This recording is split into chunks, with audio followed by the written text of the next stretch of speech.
एक दिन मलिका जुबैदा अपने कनीजों के साथ बगदाद के हरे भरे बागों में सैर कर रही थी। रास्ते में अचानक एक कनीज ने कहा, मलिका देखिए, वो बहलूल दाना है। मलिका जुबैदा ने देखा कि एक फकीर जमीन पर बैठा हुआ है। उसके बाल बिखरे हुए थे, कपड़े मिट्टी से सने थे और वो अपने हाथों में पत्थरों के टुकड़े लेकर जमीन पर कुछ बना रहा था। मलिका उसके पास गई और धीरे से सलाम किया। अस्सलामु अलैकुम हजरत, आप ये क्या बना रहे हैं? बहलूल दाना ने नरमी से जवाब दिया, वालेकुम अस्सलाम, मैं जमीन पर जन्नत का एक महल बना रहा हूँ। ये सुनकर मलिका जुबैदा मुस्कुरा दी और बोली, क्या आप ये महल मुझे बेच देंगे? बहलूल दाना ने फरमाया, क्यों नहीं, 1 दिरहम में दे दूंगा। मलिका ने तुरंत 1 दिरहम निकाला और उनके सामने रख दिया। बहलूल दाना ने लकड़ी के एक टुकड़े से जमीन पर एक लकीर खींची और कहा, मैंने जन्नत का ये महल मलिका जुबैदा के नाम कर दिया है।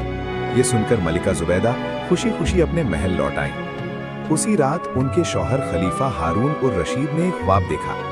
उन्होंने ख्वाब में जन्नत को देखा और वहां एक बेहद खूबसूरत और चमकता हुआ महल देखा, जो हीरों और मोतियों से बना हुआ था। खलीफा ने फरिश्तों से पूछा, ये शानदार महल किसका है? फरिश्तों ने जवाब दिया, ये आपकी पत्नी मलिका जुबैदा का है।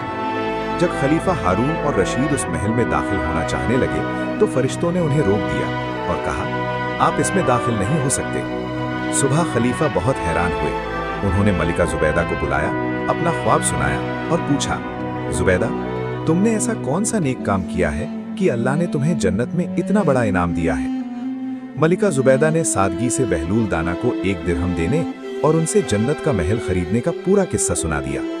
ये सुनते ही खलीफा तुरंत बहलूल दाना को ढूंढने निकल पड़े। उन्होंने देखा कि बहलूल दाना उसी जगह पर बैठे मिट्टी और पत्थरों से छोटे छोटे घर बना रहे हैं। खलीफा ने सलाम किया और कहा, हजरत, क्या आप मुझे भी जन्नत का एक महल बेच देंगे? बहलूल दाना ने कहा, हाँ, बेच दूंगा। खलीफा ने पूछा, कितने में? बहलूल दाना ने जवाब दिया, तुम्हारी पूरी बादशाहत की कीमत पर। यह सुनकर खलीफा हारून और रशीद हैरान रह गए। उन्होंने कहा, कल तो आपने यही महल जुबैदा को सिर्फ 1 दिरहम में बेच दिया था और आज मुझसे मेरी पूरी सल्तनत मांग रहे हैं। बहलूल दाना मुस्कुराए और बोले, ए खलीफा, फर्क ये है कि जुबैदा ने वो महल बिना देखे खरीदा था। उसने जन्नत नहीं देखी थी, उसने सिर्फ अल्लाह पर भरोसा करके सौदा किया, और तुम वो महल ख्वाब में देखकर खरीदने आए हो।